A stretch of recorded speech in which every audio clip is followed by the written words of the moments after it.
Hi students, welcome to competitive exams material channel అండి.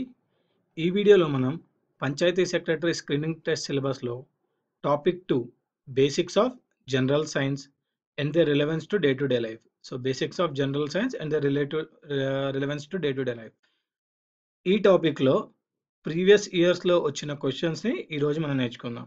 Okay, previous year question పేపర్స్లో వచ్చిన క్వశ్చన్స్ని నేర్చుకుందాం. ఫస్ట్,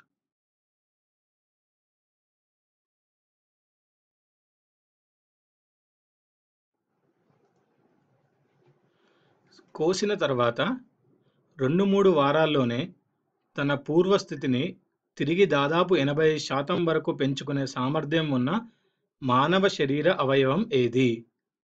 కోసిన తర్వాత 2-3 వారాల్లోనే తన పూర్వస్థితిని తిరిగి దాదాపు 85% వరకు పెంచుకునే సామర్థ్యం ఉన్న మానవ శరీర అవయవం ఏది? కాలేయం అండి, కాలేయం. మానవుని సొల్లు సలైవాలో ఉండే ఎంజైమ్ ఏది? మానవుని సొల్లులో ఉండే ఎంజైమ్ ఏది? టయలిన్, టయలిన్ అండి.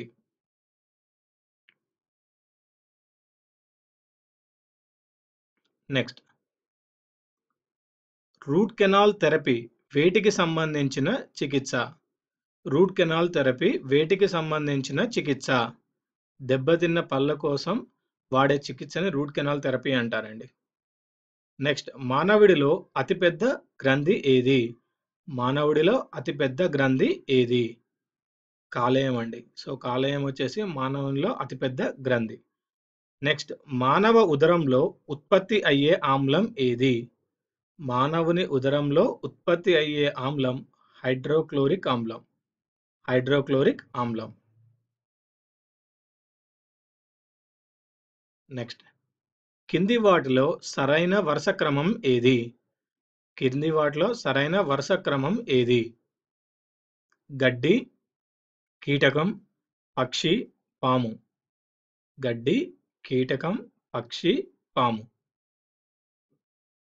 అండోత్పత్తి స్థానం నుంచి అండాలు గర్భాశయంలోకి ప్రవేశించడానికి ఏ భాగం సహాయపడుతుంది? అండోత్పత్తి స్థానం నుంచి అండాలు గర్భాశయంలోకి ప్రవేశించడానికి ఏ భాగం సహాయపడుతుంది? ఫెలోపియన్ ట్యూబ్స్, అంటే ఫెలోపియన్ నాళాలు అంటారండి వాటిని. నెక్స్ట్, ఆవు పాలు పసుపు రంగులో ఉండడానికి కారణం ఏంటి? ఆవు పాలు పసుపు రంగులో ఉండడానికి కారణం ఏంటి? రైబోఫ్లేవిన్. సో రైబోఫ్లేవిన్ కారణంగా ఆవు పాలు పసుపు రంగులో ఉంటాయండి. కండరాలకు వచ్చే క్యాన్సర్ ఏది? కండరాలకు వచ్చే క్యాన్సర్ సార్కోమా, సార్కోమా. నెక్స్ట్,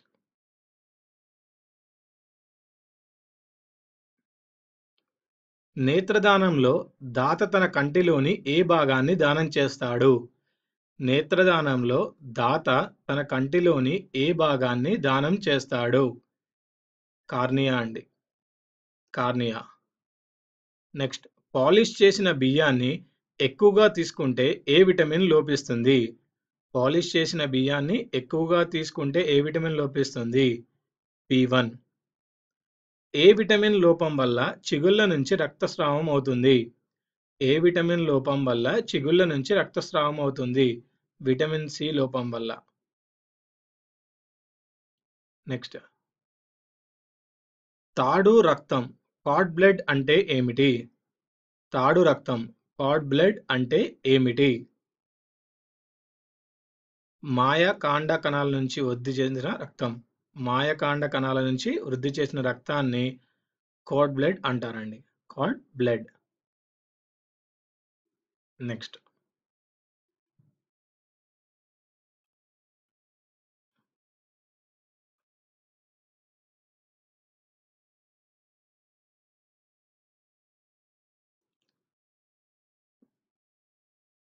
హిమోగ్లోబిన్లో ఉండే లోహం ఏది? హిమోగ్లోబిన్లో ఉండే లోహం ఇనుము. నెక్స్ట్, పేస్ మేకర్ దేనికి సంబంధించింది? పేస్ మేకర్ దేనికి సంబంధించింది? సో పేస్ మేకర్ వచ్చేసి గుండెకి సంబంధించిందండి, గుండెకి సంబంధించింది. హిమోగ్లోబిన్లో ఉండే లోహం ఇనుము. రక్తం అనేది ఏంటిది? రక్తం అనేది ఒక కొలాయిడ్. నెక్స్ట్,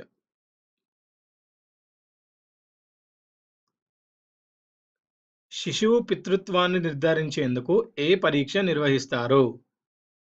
శిశువు పితృత్వాన్ని నిర్ధారించేందుకు ఏ పరీక్ష నిర్వహిస్తారు?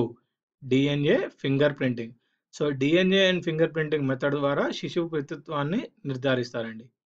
నెక్స్ట్, ఏబి రక్త గ్రూపునకు చెందిన ఒక వ్యక్తిని విశ్వగ్రహీత అని ఎందుకంటారు? ఏబి రక్త గ్రూప్‌కి చెందిన ఒక వ్యక్తిని విశ్వగ్రహీత అని ఎందుకు అంటారు? ప్రతిరక్షకాలు లేనందువలన. సో, ప్రతిరక్షకాలు లేనందువలన ఏబి రక్త గ్రూప్‌కి చెందిన ఒక వ్యక్తిని విశ్వగ్రహీత అని అంటారండి.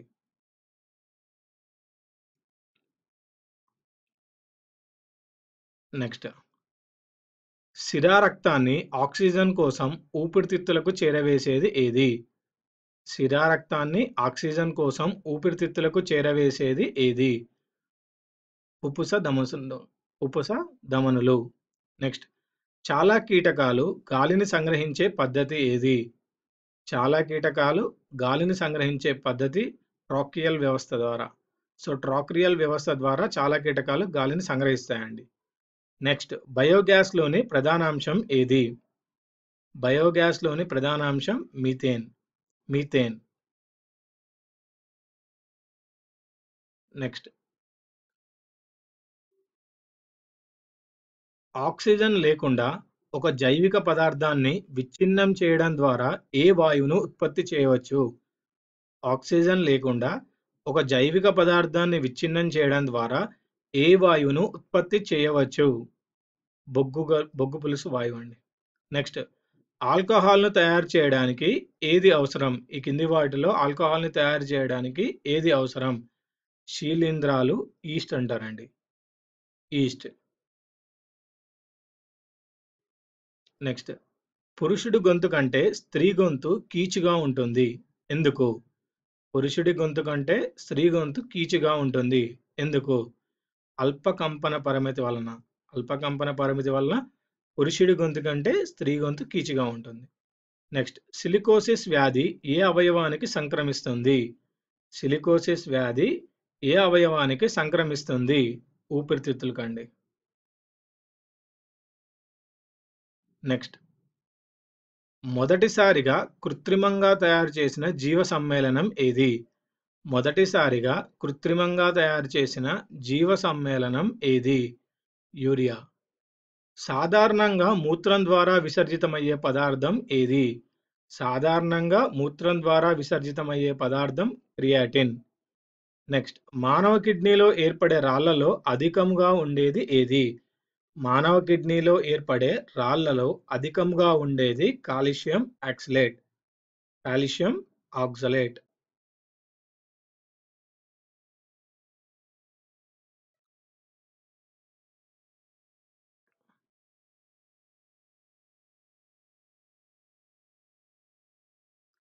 నెక్స్ట్, మూత్రపిండాల్లోని ఏ భాగంలో మాత్రం వడపోత అవుతుంది? మూత్రపిండాల్లో ఏ భాగంలో మూత్రం వడపోత అవుతుంది? వృక్కం. మూత్రపిండాల్లోని వృక్కం భాగంలో మూత్రం వడిపోత అవుతుంది. నెక్స్ట్, మానవ మూత్రంలోని యూరియా తయారయ్యే భాగం ఏది? మానవ మూత్రంలోని యూరియా తయారయ్యే భాగం ఏది? కాలేయం అండి. సో, కాలేయం ద్వారా మానవ మూత్రంలోని యూరియా తయారవుతుందండి. నెక్స్ట్, కృత్రిమంగా మూత్రపిండాలు వ్యర్థ పదార్థాలను శుద్ధి చేయడాన్ని ఏమంటారు? కృత్రిమంగా మూత్రపిండాలు వ్యర్థ పదార్థాలని శుద్ధి చేయడం ఏమంటారు? డయాలసిస్ అండి.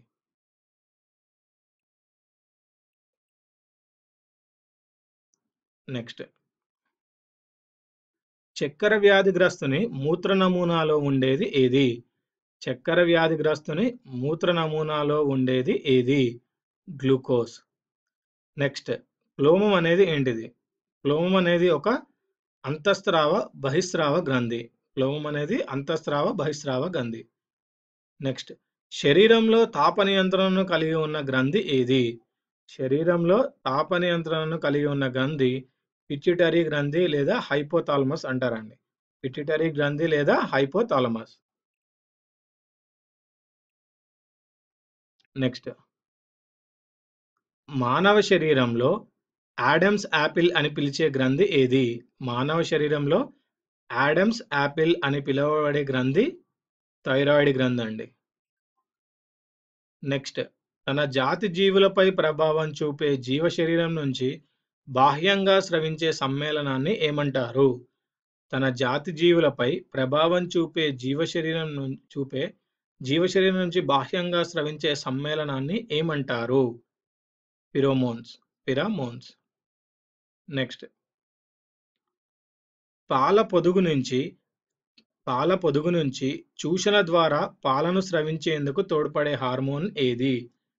పాల పొదుగు నుంచి చూషణ ద్వారా పాలను స్రవించేందుకు తోడ్పడే హార్మోన్ ఏది?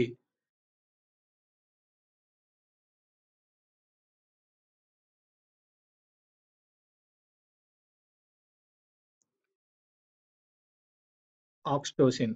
ఆక్సిటోసిన్. నెక్స్ట్, రక్తపోటు బ్లడ్ ప్రెషర్కు కారణమైన హార్మోన్ ఏది? రక్తపోటుకు కారణమైన హార్మోన్ ఏది? అడ్రినలిన్ అండి. అడ్రినలిన్ అనేది రక్తపోటుకి కారణమైన హార్మోన్. నెక్స్ట్, కణం శక్తి గృహం అని పిలిచే కణాంగం. కణం శక్తి గృహం అని పిలిచే కణాంగం ఏది? మైటోకాండ్రియా. నెక్స్ట్, తుమ్ములు, మింగడం, వాంతులు, వెక్కిళ్ళు దేని నియంత్రణలో ఉంటాయి? తుమ్ములు, మింగడం, వాంతులు, వెక్కిళ్ళు దేని నియంత్రణలో ఉంటాయి? మజ్జాముఖము. నెక్స్ట్, అనుమస్తిష్కం దేనికి సంబంధించింది? అనుమస్తిష్కం దేనికి సంబంధించింది? కండరాల కదలిక సమన్వయం ద్వారా. జంతురాజ్యంలో అతి పొడవైన కణం ఏది? జంతురాజ్యంలో అతి పొడవైన కణం నాడీ కణం. జంతురాజ్యంలో అతి పొడవైన కణం నాడీ కణం. నెక్స్ట్, మెదడును కప్పి ఉంచే లోపలి పొర ఏది? మెదడును కప్పి ఉంచే లోపటి పొర పియా మ్యాటర్. నెక్స్ట్, పార్కిన్సన్ వ్యాధి ఏ అవయవానికి వస్తుంది? పార్కిన్సన్ వ్యాధి ఏ అవయవానికి వస్తుంది? సో మెదడుకు వస్తుందండి పార్కిన్సన్ వ్యాధి అనేది. నెక్స్ట్, శరీరంలో వార్తలను గ్రహించి సమన్వయపరిచే కేంద్రం ఏది? శరీరంలో వార్తలను గ్రహించి సమన్వయపరిచే కేంద్రం మెదడు. మెదడులో ఏ భాగం జ్ఞాపక శక్తికి మూలం? మెదడులోని ఏ భాగం జ్ఞాపక శక్తికి మూలం? మస్తిష్కం అండి. కింది వాటిలో జీర్ణక్రియ ఎంజైమ్ కానిది ఏది? కింది వాటిలో జీర్ణక్రియ ఎంజైమ్ కానిది గ్యాస్ట్రిన్ అండి. గ్యాస్ట్రిన్. నెక్స్ట్, హెపటైటిస్ వ్యాధి దేనికి సంబంధించింది? హెపటైటిస్ వ్యాధి దేనికి సంబంధించింది? కాలేయంలో మంట. సో హెపటైటిస్ వ్యాధి దేనికి సంబంధించింది? కాలేయంలో మంట అండి. నెక్స్ట్, బేరియాట్రిక్ శస్త్రచికిత్స అంటే ఏమిటి? బేరియాట్రిక్ శస్త్రచికిత్స అంటే ఏమిటి? పొట్ట బైపాస్ శస్త్రచికిత్సని బేరియాట్రిక్ శస్త్రచికిత్స అంటారండి. మానవుని శరీరంలో ఎన్ని ఎముకలు ఉంటాయి? మానవుని శరీరంలో ఎన్ని ఎముకలు ఉంటాయి? 206. మానవ శరీరంలో అతి కఠిన భాగం ఏది? మానవ శరీరంలో అతి కఠిన భాగం ఏది? ఎనామిల్. నెక్స్ట్, చెవుల్లోని మొత్తం ఎముకల సంఖ్య ఎంత? చెవుల్లోని మొత్తం ఎముకల సంఖ్య ఎంత?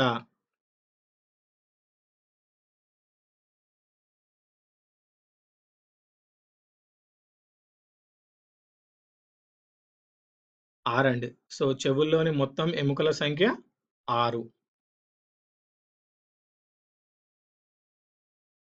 నెక్స్ట్,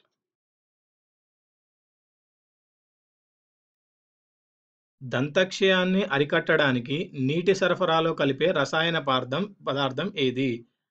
దంతక్షయాన్ని అరికట్టడానికి నీటి సరఫరాలో కలిపే రసాయన పదార్థం ఏది? ఫ్లోరైడ్. పాలలోని చక్కెరని ఏమంటారు? పాలలోని చక్కెర లాక్టోజ్. పాలు అంటే ఏమిటి? పాలు అంటే ఏమిటి? కొవ్వు విస్తరించి ఉన్న నీరుని పాలు అంటారండి. కొవ్వు విస్తరించి ఉన్న నీరుని పాలు అంటారు. నెక్స్ట్, లాస్ట్ బిట్ అండి ఇది. పాలలో కొవ్వు శాతం ఏ సమయంలో తగ్గుతుంది? పాలలో కొవ్వు శాతం ఏ సమయంలో తగ్గుతుంది? వేసవికాలం. సో, వేసవికాలంలో ఏమవుతుందంటే పాలలోని కొవ్వు శాతం తగ్గుతుందండి.